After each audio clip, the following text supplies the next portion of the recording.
The stars looked cold through the window of the research station. Captain Dai Jung stood in the observation deck, staring at the massive shape floating in the distance.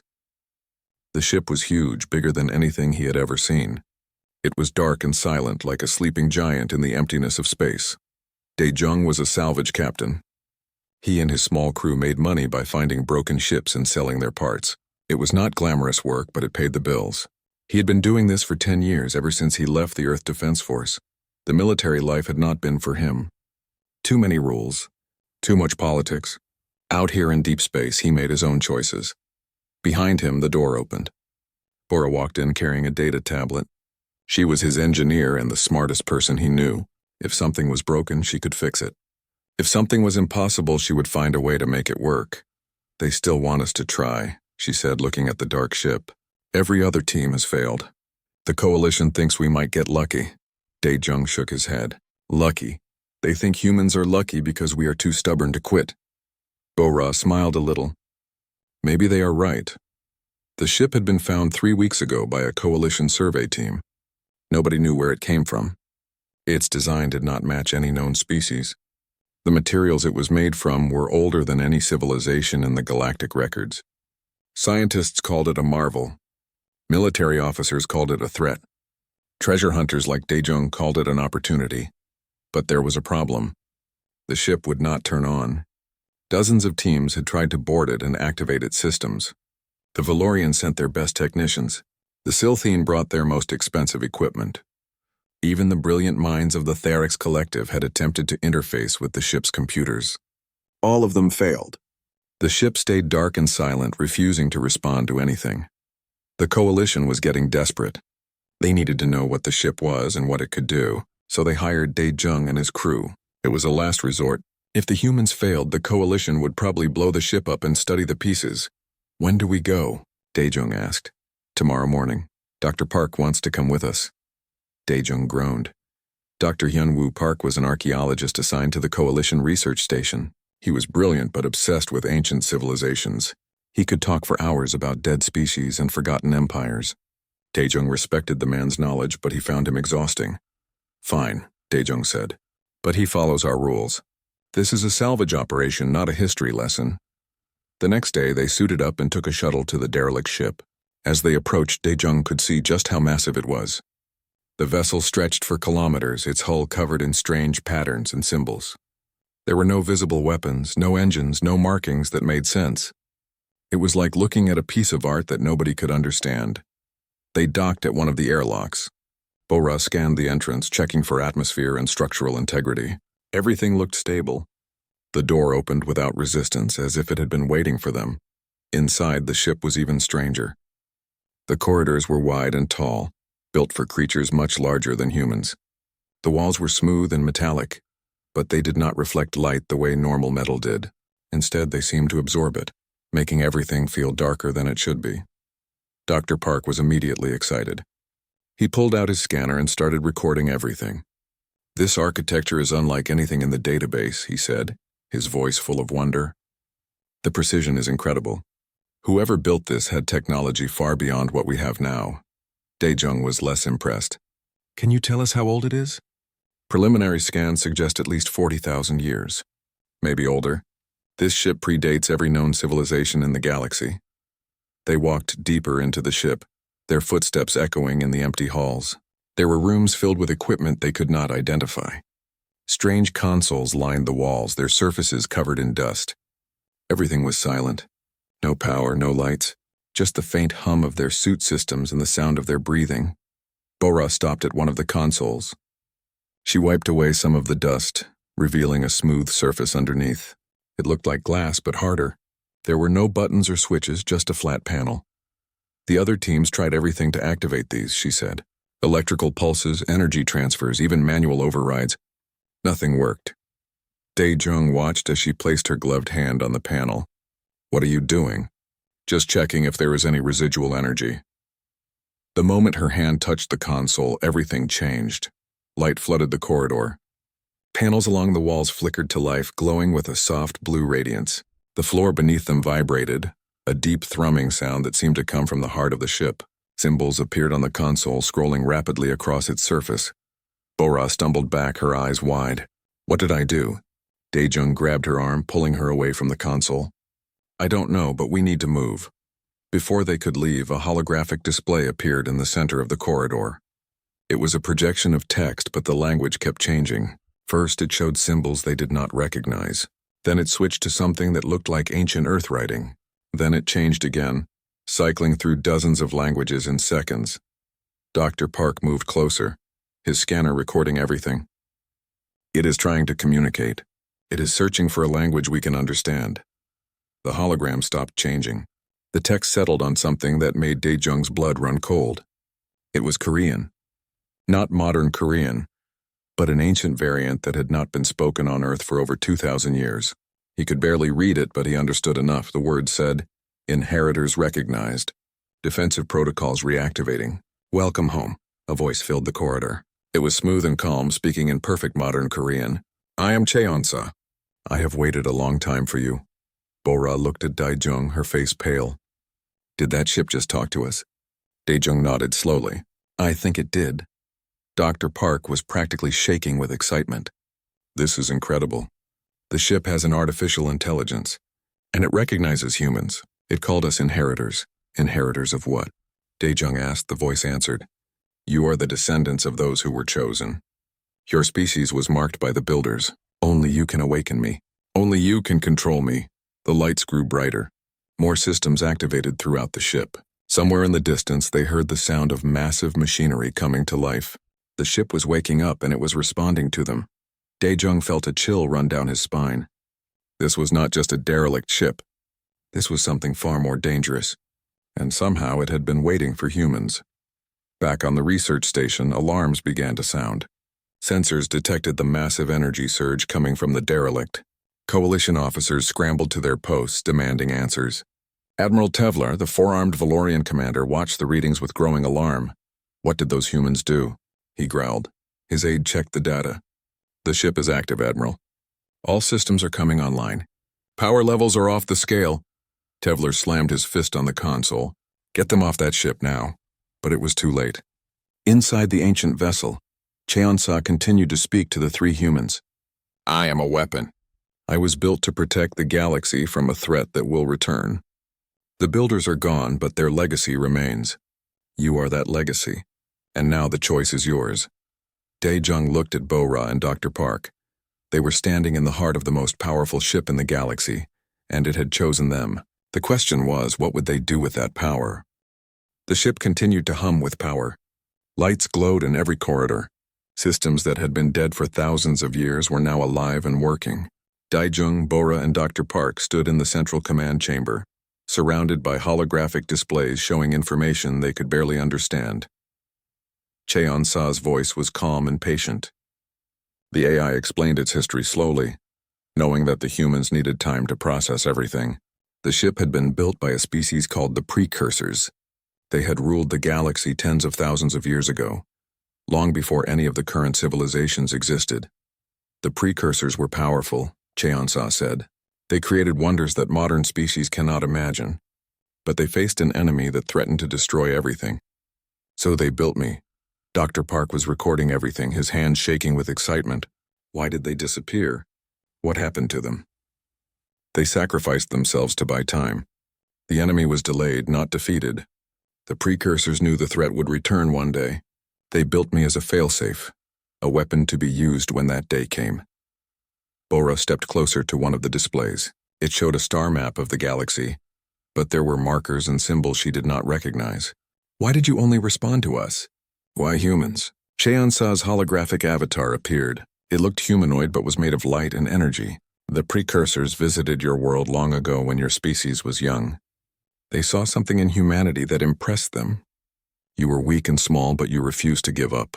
You adapted to every challenge. You survived when you should have died. The avatar gestured to the displays.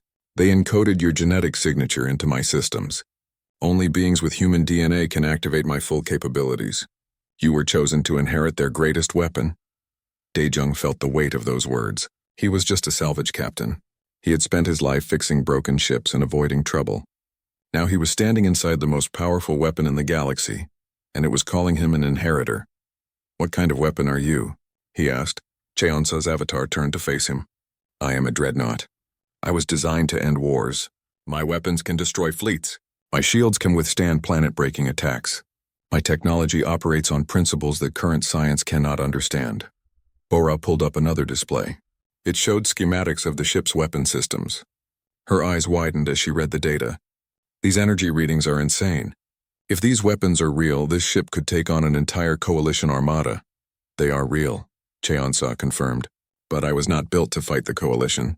I was built to fight something far worse. Before anyone could ask what that meant, alarms blared throughout the command chamber. A communication channel opened, and Admiral Tevlar's angry face appeared on the main screen. Captain Dae-jung, you will power down that vessel immediately and evacuate. That is a direct order from the coalition. Dae-jung crossed his arms. With respect, Admiral, we are salvagers operating under contract. This ship responded to us, not the coalition. Tevlar's forearms tensed with rage. That ship is a threat to galactic security. You have no authority to control it. Surrender it now or we will take it by force, Bora whispered to Dae-jung. He is not bluffing. There are 6 coalition warships surrounding us. Dae-jung looked at the display. She was right. The coalition had mobilized quickly. Ships from multiple species had formed a blockade around the derelict. They were not taking any chances. Admiral, we need time to understand what we are dealing with here. This ship is not a toy. It has knowledge and technology that could benefit everyone. That is exactly why it must be placed under coalition control, Tevlar said. Humans are too inexperienced to handle such power. You have been in space for barely a century. The elder races will manage this responsibly. There it was. The same attitude that humans had faced since joining the galactic community. The elder races saw them as children, too young and reckless to be trusted. It did not matter that humans had proven themselves time and again. In the eyes of species that had ruled the stars for millennia, humanity would always be inferior. Dae-jung felt anger rising in his chest. The ship chose us, Admiral. The precursors chose us. Maybe you should ask yourself why. Tevlar's expression darkened. You have 1 hour to comply. After that, we will board the vessel and remove you by force. The transmission ended. Dr. Park looked worried. What do we do now? Dae-jung turned to the holographic avatar. Cheonsa, can the coalition take control of this ship? No, my systems will only respond to human command. Any attempt to forcefully access my core will result in a complete shutdown. I would rather cease functioning than fall into the wrong hands. Bora was still studying the data. She had found something in the ship's logs. Captain, you need to see this. She pulled up a series of files. They showed images of creatures that looked like nightmares. Beings made of twisted metal and organic matter. Their forms defying the laws of physics. They existed in multiple dimensions at once, phasing in and out of normal space. What are those? Dae-jung asked. Cheonsa answered. The Void Shepherds. They are the enemy the precursors fought. They are not conquerors in the traditional sense. They are harvesters.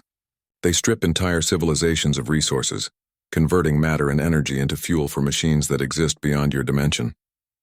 Dr. Park's face went pale. Are they still out there? Yes, they operate on a cycle. Every 50,000 years they return to harvest the galaxy. The last incursion was 48,000 years ago. They are due to return soon. Bora did the math in her head. Soon? How soon? Based on my calculations, within the next 10 years. Possibly sooner. The room fell silent. The enormity of what they were hearing was almost too much to process. There was a threat out there that had nearly destroyed the precursors, a species far more advanced than anything in the current galaxy, and that threat was coming back. Does the coalition know about this? Dae-jung asked. No, all records of the Void Shepherds were lost when the precursors fell. The current civilizations have no memory of them. They do not know what is coming. Dae-jung ran a hand through his hair. This changed everything. If what Cheonsa said was true, the galaxy was facing an existential threat and had no idea. The coalition was busy fighting over who controlled this ship, completely unaware that the ship might be the only thing capable of stopping what was coming. We need to tell them, Bora said.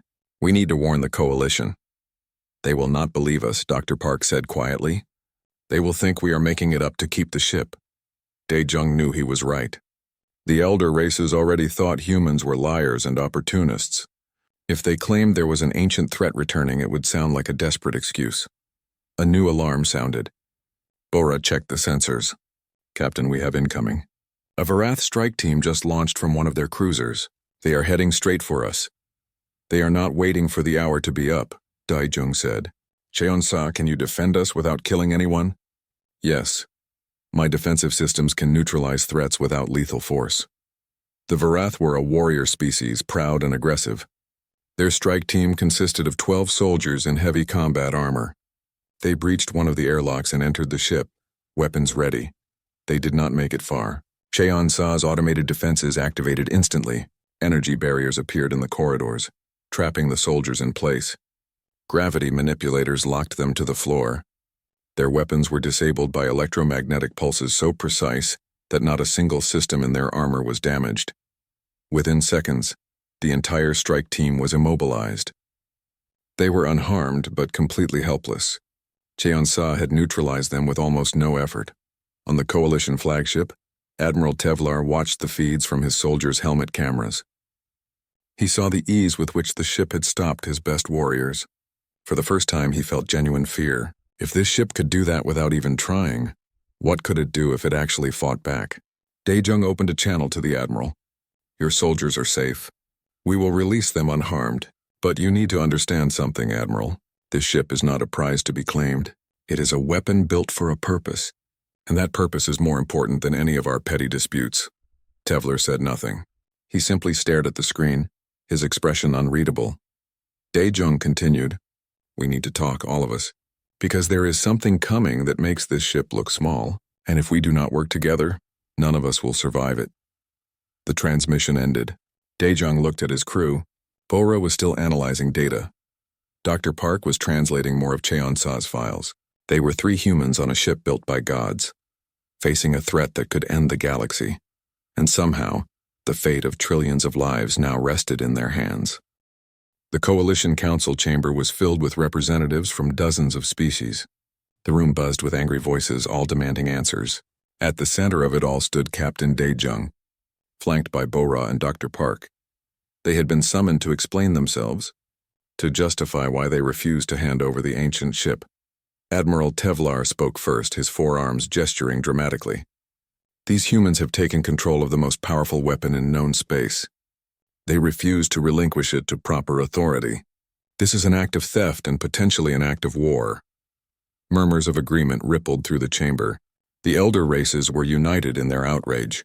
How dare these newcomers claim such power? Daejung stepped forward. We did not steal anything. The ship activated for us because it was designed to do so. The precursors who built it encoded human DNA into its systems. We are its rightful operators. A Silthene counselor clicked his mandibles in disdain. Convenient. You claim ancient beings chose your primitive species over civilizations that have thrived for millennia. Do you expect us to believe that? Dr. Park activated a holographic display. We have evidence. The ship's logs contain records of precursor contact with early humans. They visited Earth during what we call the Bronze Age. They studied us and decided we possessed qualities they valued. Qualities? Admiral Tevlar scoffed. What qualities could humans possibly have that we lack? Bora spoke up. Adaptability, resilience, the ability to survive and thrive in the face of impossible odds. The precursors saw something in humanity that impressed them. The chamber erupted in protests. The elder races were not impressed. To them, humans were upstarts, barely a century into galactic society. The idea that some ancient civilization had favored them was insulting. Daejung raised his voice. This is not about pride or politics. There is a threat coming. Something that nearly destroyed the precursors. They built that ship to fight it, and if we do not work together, that threat will destroy us all. The room fell silent. A Valorian elder leaned forward. What threat? Dr. Park brought up images of the Void Shepherds. The holographic projections showed the twisted, nightmarish forms. They are called the Void Shepherds. They exist in multiple dimensions. They harvest entire civilizations, converting matter and energy into fuel for machines we cannot comprehend. They return every 50,000 years. And they are coming back. The counselors stared at the images. Some looked skeptical. Others looked disturbed. Merchant Prince Kivnash, a wealthy Silthene trader, spoke up. This sounds like a convenient story to justify keeping the ship. How do we know this threat is real? You do not have to take our word for it, Bora said. Check your deep space sensors. Look at the edge of known space. There are anomalies appearing, energy signatures that do not match anything in your databases. Admiral Tevlar consulted with his aides. After a moment, his expression changed. She is right. We have detected unusual readings in the outer sectors. We assumed they were natural phenomena. They are not natural, Daejung said. The Void Shepherds send scouts ahead of their main forces. Those anomalies are their probes, testing our defenses and cataloging resources. The invasion has already begun. The chamber erupted again, this time with fear rather than anger. If what the humans said was true, the galaxy was facing an enemy it knew nothing about. An enemy that had nearly wiped out a civilization far more advanced than anything that existed today. The council went into emergency session. Hours passed as debates raged. Some wanted to seize the ship immediately and prepare for war. Others argued that the humans should be given a chance to prove themselves. A few dismissed the threat entirely, calling it a hoax. While the politicians argued, Daejung and his crew returned to Cheonsa. They had done what they could. Now it was up to the coalition to decide how to respond. Back on the ship, Bora continued working with the AI, learning its systems. Cheonsa was patient, teaching her how to interface with its controls. The technology was incredibly advanced, operating on principles that current science could not explain. But Bora was a quick learner and the AI seemed to enjoy having someone to teach. "How much time do we have?" she asked. "Difficult to say with precision," Cheonsa replied. "The Void Shepherds do not follow predictable patterns. Based on current probe activity, I estimate between 6 months and 2 years before their main fleet arrives." "That is not much time to prepare." "No. The galaxy is unprepared. Current military technology will be ineffective against Void Shepherd constructs. They phase through conventional shields. They absorb energy weapons. They adapt to kinetic attacks. Fighting them requires specialized equipment." "Equipment like yours?"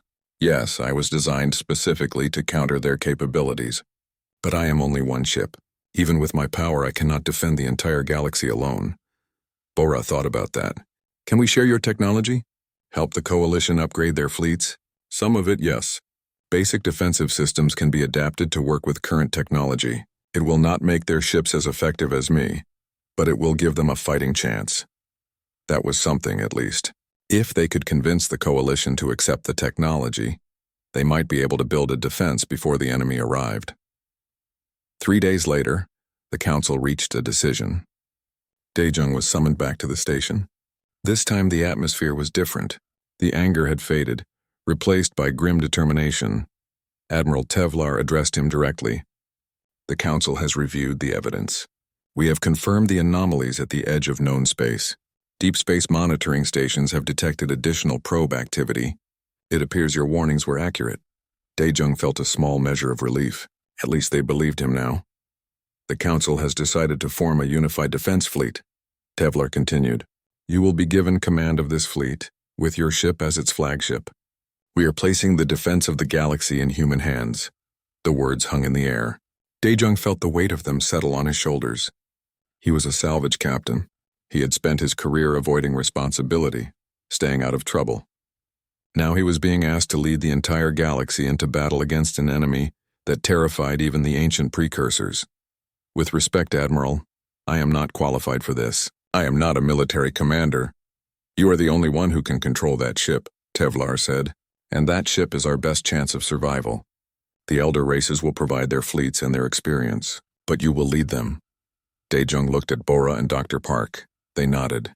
They believed in him even if he did not believe in himself. "All right," he said finally. "I will do it. But I need full cooperation from all coalition species. No politics, no territorial disputes. We work together or we die together." "Agreed," Tevlar said. Several other counselors nodded their assent. Over the following weeks, the galaxy mobilized. Shipyards worked around the clock to build new vessels. Engineers from dozens of species collaborated with Bora, integrating fragments of Cheonsa's technology into coalition ships. It was not perfect. The elder races struggled to understand principles that humans seemed to grasp more easily. But slowly, progress was made. Daejung spent his days coordinating with military leaders from across the galaxy. He was out of his depth and knew it. But Cheonsa guided him. offering tactical advice drawn from millennia of combat data. The AI had fought the Void Shepherds before.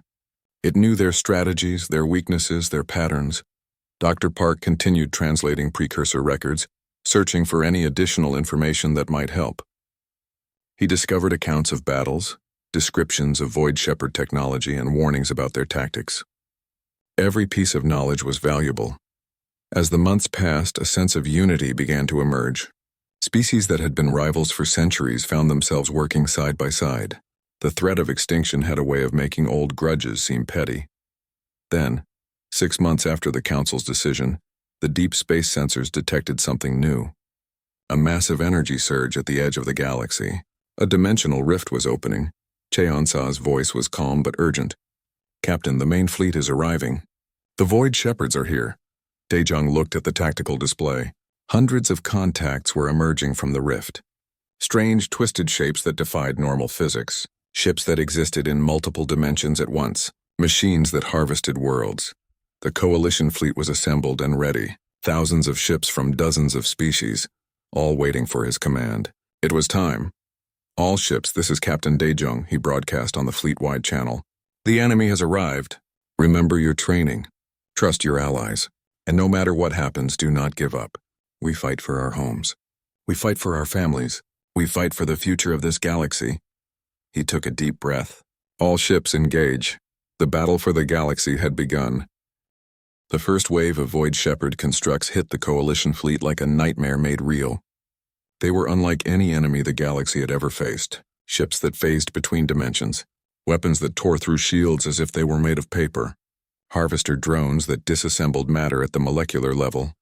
The coalition ships opened fire. Energy beams lanced out, striking the enemy. But the constructs simply absorbed the energy, growing stronger. Kinetic rounds passed through their phasing hulls, hitting nothing. Missiles were intercepted by fields that bent space itself. Within minutes, dozens of coalition ships were destroyed. The elder races, who had dominated the galaxy for millennia, were helpless. Their advanced technology meant nothing against an enemy that operated on completely different principles. On the bridge of Cheon-sa, Daejung watched the carnage unfold. Bora was at the engineering station monitoring the ship's systems. Dr. Park was analyzing enemy movements, searching for patterns. "Captain, we are losing ships fast," Bora said.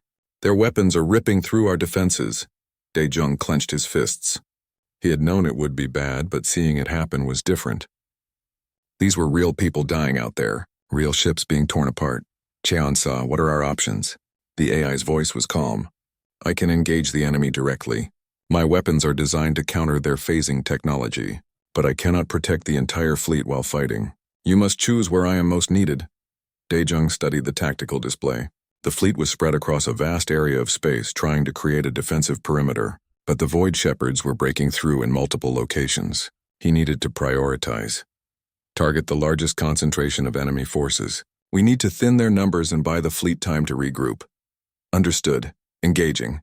Cheon-sa accelerated forward, moving faster than any ship in the coalition fleet. As it closed on the enemy formation, its weapons activated. Reality anchors deployed, stabilizing the fabric of space and preventing the Void Shepherds from phasing. Quantum disruptors fired, unraveling the molecular bonds that held the constructs together. The effect was immediate. Void Shepherd ships that had been invincible moments ago began to break apart. Their dimensional shields collapsed. Their harvester drones disintegrated. In less than a minute, Cheon-sa destroyed an entire enemy squadron. The coalition forces watched in awe. This was the power of the ancient dreadnought. This was what the precursors had built to fight the darkness. But the Void Shepherds adapted quickly. They recognized Cheon-sa as a threat and redirected their forces. Dozens of constructs converged on the dreadnought, attacking from multiple angles. They were trying to overwhelm it through sheer numbers. "Shields holding at 90%, Bora reported. Their weapons are powerful, but Cheon-sa was built for this." Daejung watched as the ship fought. Cheon-sa moved with precision, its AI calculating trajectories and optimizing weapon fire. Every shot found its mark. Every maneuver avoided incoming attacks. It was like watching a master artist at work. But even as Cheon-sa carved through the enemy, more Void Shepherd ships kept coming. The rift at the edge of the galaxy was still open, pouring out reinforcements. For every construct destroyed, 2 more took its place. "We cannot keep this up forever," Dr. Park said. "There are too many of them." Admiral Tevler's voice came over the communications channel. "Captain Daejung, our forces are regrouping. Your attack has given us time to adjust our tactics. We are implementing the defensive protocols your engineer shared with us."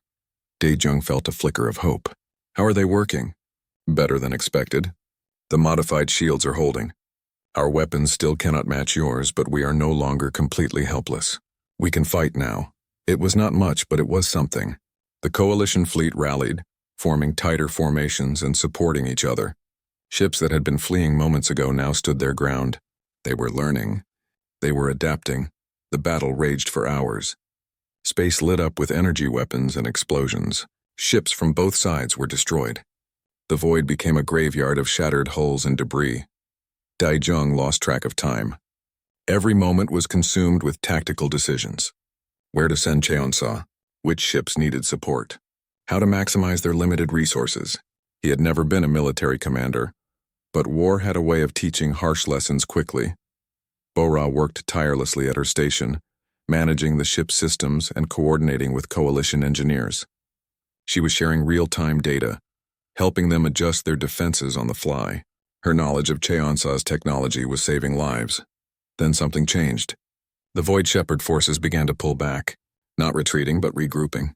They were forming a new pattern, concentrating their ships near the dimensional rift. "What are they doing?" Daejung asked. Cheonsa analyzed the enemy movements. "They are preparing to deploy a harvester station. It is a massive construct designed to strip entire star systems of resources. Once deployed, it will be nearly impossible to destroy." "How long do we have?" 15 minutes. Maybe less. Daejung made a decision. "We need to hit them before that station comes through. Cheonsa, plot a course to the rift. We are going in." Bora looked at him with concern. "Captain, if we get too close to the rift, the dimensional instability could damage us. Even Cheonsa might not survive. If that station deploys, millions will die." "We have to take the risk," Admiral Tevlar protested over the comm. "Captain, you are too valuable to risk." "Let us handle this. With respect, Admiral, your ships cannot survive close to the rift. Cheonsa can. This is what it was built for." Before anyone could argue further, Cheonsa accelerated toward the dimensional rift. The enemy forces tried to intercept, but the dreadnought was too fast, too powerful. It carved through their lines like a blade through water. As they approached the rift, reality began to distort. The laws of physics became unstable. Colors shifted and blurred. Time itself seemed to stretch and compress. "Shields at 60%, Bora reported. Hull integrity stable, but we are taking damage from the dimensional stress." Daejung gripped his command chair. "Keep going. We are almost there." Through the rift he could see something emerging, a massive structure larger than a planet, the harvester station. It was covered in mechanical tentacles and processing arrays, designed to tear worlds apart and convert them into raw materials. "Target all weapons on that station," Daejung ordered. "Fire everything." Cheonsa unleashed its full arsenal. Reality anchors locked the station in normal space. Quantum disruptors tore at its structure. Antimatter torpedoes detonated against its hull. The station shuddered under the assault, its deployment interrupted. But it was not enough. The station was too massive, too heavily armored. It continued pushing through the rift, its weapons beginning to activate.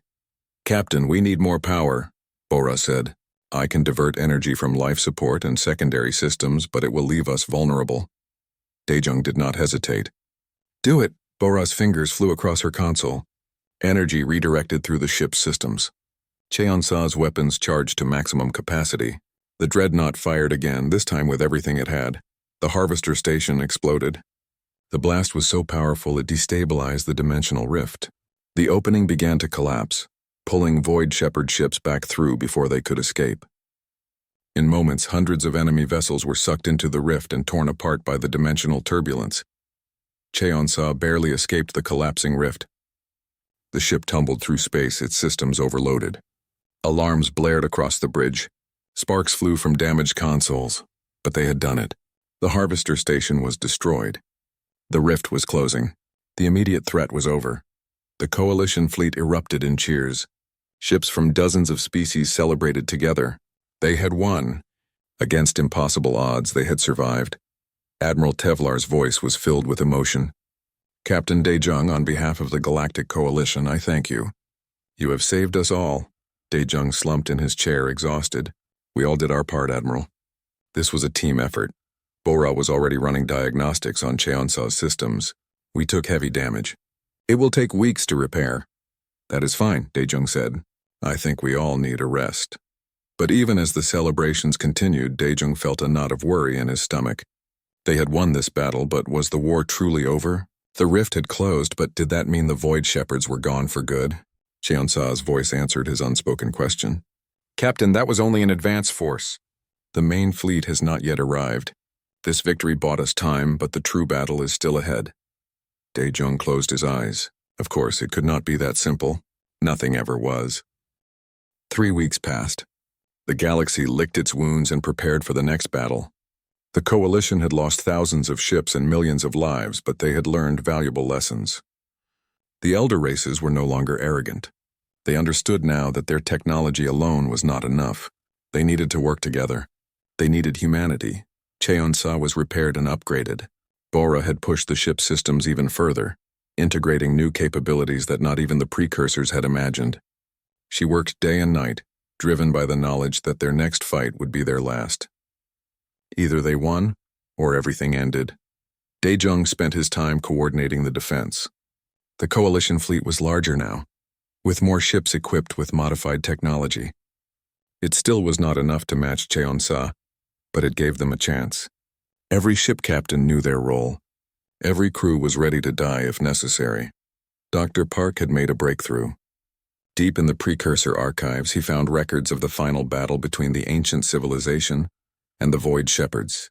The precursors had not won that war. They had only delayed it. But in their final moments, they had discovered something crucial.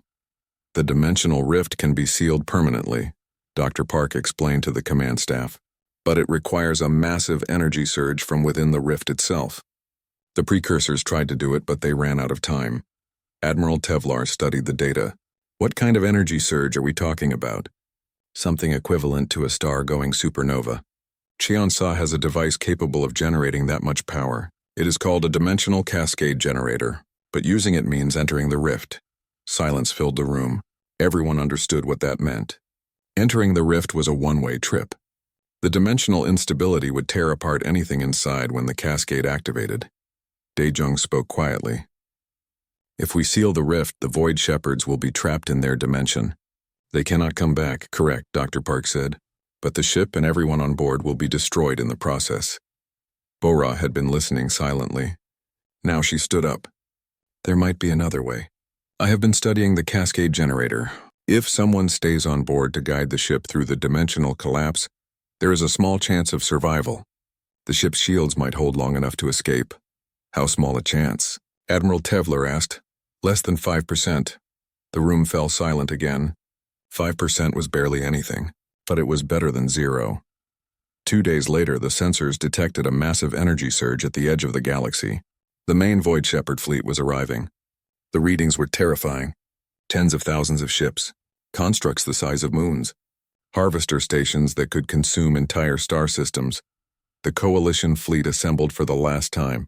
Every available ship was there. Felorian battle cruisers, Silthene destroyers, Theric science vessels converted into warships. Even merchant ships had been armed and pressed into service. It was the largest armada the galaxy had ever seen, but it was still not enough. The Void Shepherd fleet dwarfed them. This was the full might of an extra-dimensional empire. This was the enemy that had driven the precursors to extinction. Daejung stood on the bridge of Cheonsa, looking at the tactical display. He had never felt so small. He was just one man, commanding one ship, facing an enemy that could end civilizations. But he was not alone. Behind him stood Bora and Dr. Park. Around him flew thousands of ships, all trusting him to lead them. All ships, this is Captain Daejung, he broadcast. The enemy is here. We all know what we face. We all know the odds. But we also know what we fight for. We fight for our homes, our families, our future. Today we stand together not as separate species but as one galaxy, and we will show them that we do not surrender. We do not give up. We fight! The fleet responded with a roar of approval. Ships from every corner of the galaxy united in defiance. The Void Shepherd fleet advanced. The Coalition met them head-on. Space erupted in chaos. Energy weapons filled the void. Ships exploded. Lives ended. But the Coalition fought with everything they had. Cheon-sa tore through the enemy lines, its weapons carving a path toward the dimensional rift. This was the plan. Draw the enemy's attention. Create an opening. Then make the final run. Bora monitored the ship's systems. "Captain, we are taking heavy fire. Shields at 70% and dropping." "Keep going," Daejung said. "We just need to reach the rift." The Coalition fleet fought desperately, buying Cheon-sa time. Admiral Tevlar led a squadron of Valorian cruisers in a suicide run, destroying a massive Void Shepherd harvester, but losing half his ships in the process. Merchant Prince Kivnash sacrificed his personal fleet to shield Cheon-sa from an enemy counterattack. Everywhere Daejung looked, people were dying so that he could complete the mission. The weight of it was crushing. Finally, they reached the rift. The dimensional gateway pulsed with dark energy, a wound in reality itself. Beyond it lay the Void Shepherd home dimension, a place of impossible geometries and twisted physics. "Bora, Dr. Park, get to the escape pods," Daejung ordered. Bora shook her head. "No, you need me to operate the cascade generator, and someone has to pilot the ship through the dimensional collapse. I am the only one who can do both." "Bora, no. I will not let you sacrifice yourself." She looked at him with determination. "This is not your choice, Captain. I am the engineer. This is my job." Before he could stop her, she activated the emergency lockout. Daejung and Dr. Park were trapped in escape pods, already being ejected from the ship. "Bora, no!" Daejung screamed, but it was too late. The pods launched, carrying them away from Cheon-sa. Bora was alone on the bridge now. She took the pilot's seat and engaged the engines. Cheon-sa accelerated toward the rift, plunging into the dimensional gateway. Reality shattered around her. Colors that did not exist. Sounds that had no source. The laws of physics breaking down. "Cheon-sa, are you with me?" she asked. "I am here," the AI replied. "Together, we will finish what the precursors started." Bora activated the dimensional cascade generator. The device charged, drawing power from every system on the ship. Energy levels climbed beyond anything the instruments could measure. The rift began to destabilize, collapsing in on itself. Void Shepherd ships tried to stop her, but Cheon-sa fought them off. The Dreadnought had one last mission, and nothing would prevent its completion. The cascade reached critical mass. Bora felt the ship shuddering around her. Reality was tearing itself apart. She gritted her teeth and held the controls steady, guiding Cheon-sa through the impossible geometry of collapsing dimensions. The rift sealed. In an instant, the connection between the Void Shepherd dimension and normal space was severed. Thousands of enemy ships were caught in the collapse, torn apart by dimensional forces. The invasion was over. In normal space, the Coalition fleet watched as the rift disappeared. A blinding flash of light marked its final closure. Then silence. Daejung watched from his escape pod, tears streaming down his face. Bora was gone. The bravest person he had ever known had sacrificed herself to save them all. Then sensors detected something. A ship, heavily damaged but intact, emerging from the collapsing rift. It was Cheon-sa, and on the bridge, Bora was alive, unconscious but alive. The ship's shields had held. Against all odds, they had survived. The Coalition fleet erupted in celebration. They had won. The galaxy was safe. Weeks later, after the celebrations and ceremonies, Daejung visited Bora in the medical bay. She was recovering slowly, her body having endured dimensional stresses that should have killed her. But she was alive, and that was all that mattered. "You are an idiot," he said gently. "You could have died." Bora smiled weakly. "But I did not. And now the galaxy is safe. Because of you. You saved us all," she shook her head. "We saved us all. Humans, Valorians, Siltine, everyone. That is what the precursors wanted. They did not choose humans because we were better. They chose us because they knew we would bring people together." Daejung thought about that. She was right. The real victory was not just defeating the Void Shepherds. It was proving that the galaxy could unite when it mattered most. The Galactic Coalition was forever changed. Humanity was no longer seen as a minor species. They were the inheritors of the precursors, the ones who had wielded the galaxy's most powerful weapon and used it responsibly. More importantly, they had proven that courage and determination could overcome any challenge. Cheon-sa remained with humanity, continuing its eternal vigil. The dreadnought would protect the galaxy for as long as it was needed. And somewhere in the depths of space, the precursor's final message echoed through time. The galaxy chose humanity not for their strength, but for their refusal to give up, no matter the odds. And that spirit, that determination would endure forever.